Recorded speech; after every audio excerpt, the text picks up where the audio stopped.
This is the first episode of Fast Film Refiews, where I talk about a single movie in 3 minutes or less. Today we're reviewing The Last Jedi, possibly the Star Wars movie with the most split opinions. Critics loved it and fans passionately hated it. Well, as a critic and a fan, I think this movie is fantastic. I don't love it, but I definitely think it's very good. I really like Luke and his character arc. It's probably the best thing about this movie, in fact.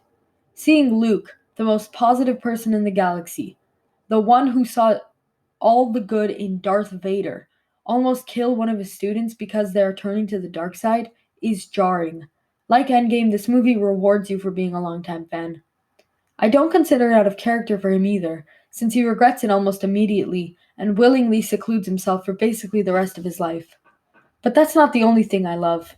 The climax with the Salt Planet and Luke's confrontation with Kylo was truly epic, and one of the better final battles, which I will rank at some point in the future. The Lightspeed Ram was obviously spectacular, and Kylo Ren was such a delight.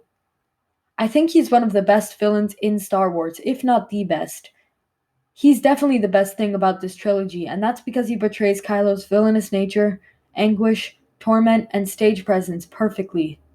I don't think it's a surprise that even a bad Star Wars film with him is made better.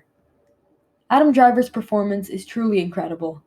I'm talking about Kylo so much because I think every other villain in this movie is kind of bad. Remember the speech Hux gave to the First Order?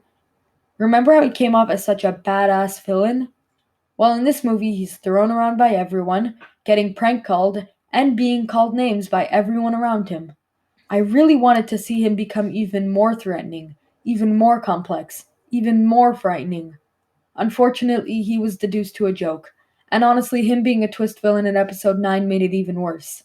Because just like everything in that third act, there was no setup.